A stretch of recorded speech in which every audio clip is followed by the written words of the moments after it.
On my special report Monday.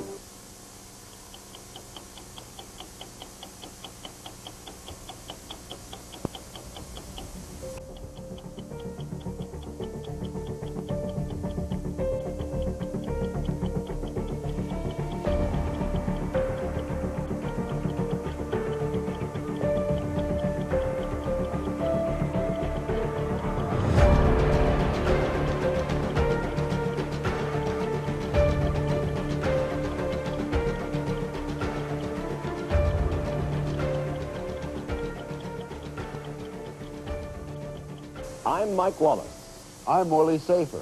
I'm Harry Reasoner. I'm Ed Bradley. I'm Diane Sawyer. Those stories and Andy Rooney tonight on 60 Minutes.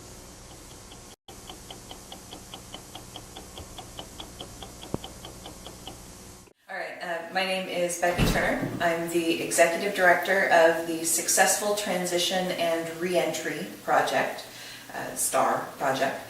We help people with felony offenses reintegrate into the community, however that looks. So that could be housing support, that could be employment support, could be case management, could be the transition directly from incarceration to community. We do have a pre-release transition program. And then it could take on all sorts of other kind of unexpected forms.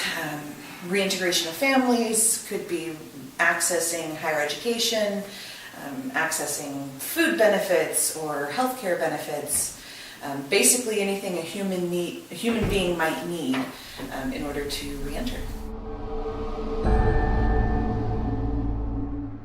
The factors that lead a person to criminal behavior are complicated. There's not ever, rarely at least, just one very specific factor, and so when there are a number of different factors at play, some maybe biological or developmental factors that we can't necessarily go back and change. When it comes time for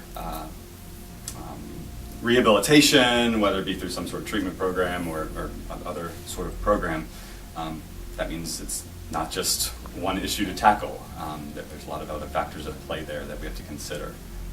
For the most part, I would say that most of the things that we're looking at within the STAR project, we've got 94% of STAR clients self-identify substance use disorders or have drug-related conviction histories at the time of intake. So overwhelmingly, we're looking at people with addiction.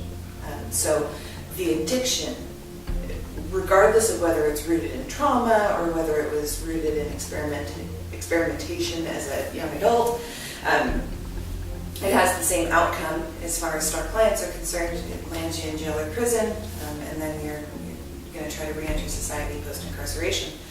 So sobriety and drug use play a huge factor in the difficulty that people have in re-entering society. As a psychologist, we look at at what points in the system are decisions not optimal? Are there discrepancies in treatment from one individual to another? And so those are the sorts of questions that we look at as psychologists. And so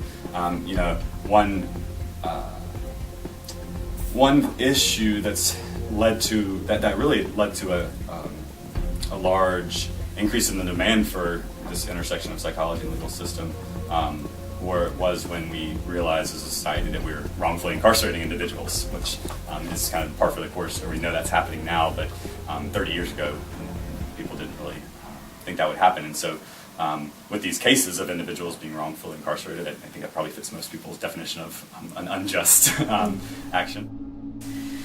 So, when a person becomes incarcerated, they lose their health insurance. You no longer have health insurance. That is taken over by DOC. Once they go into the jail, they have to pay for their own medication. So we're taking away medications from somebody. They say they will always have a supply of life necessary medication, such as insulin or something like that. That's not always the case. They don't always have extra supplies, at least not statewide. I think Walla Walla does a pretty good job, but the state is lacking heavily. They started blowing the whistle on this, I think, as early as 2014. I have not seen this conversation go anywhere. I have been told that I should be placated by the fact that, well, we do have medication management in the jail now, and we have mental health services. Isn't that good enough, Star Lady? No, that's not good enough, because people who, through a needs-based, means-tested process, have been determined they cannot afford their own health care. So taxpayers are subsidizing their health care, have it removed, go into jail for a crime that they committed, and I'm not, advocating about that at all, but go into jail and now are being charged for medication that out in the community they wouldn't have been charged for. It would have been part of their health care. So what's happening is it's continuing to drive up debt for people who are incarcerated. And then the other question is, as far as a person who deals with legal financial obligations are concerned, does this impact their legal financial obligations? Is this something that is discretionary? Is this something that is mandatory? Is there a repeal process? Knowing that a good portion of STAR clients are disabled, are not able to engage in the workforce, I don't know how they're expected to pay this back. And it could be something that forever acts as a barrier to their reentry. Something that would have been free had they not made a mistake and gotten incarcerated.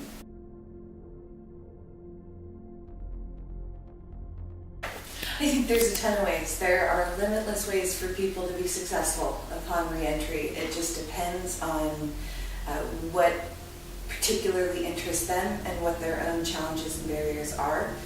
Traditionally, we like to point people in the direction of higher education. Walla Walla Community College gets a lot of referrals from the STAR project. In some ways, at least the justification for this as far as research is concerned, it moves people from one type of system to a different type of system.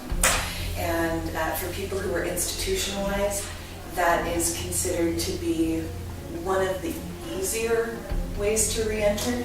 When you've got a highly structured environment that you're coming from, releasing to a pretty highly structured environment. So there's what's known as kind of a continuum.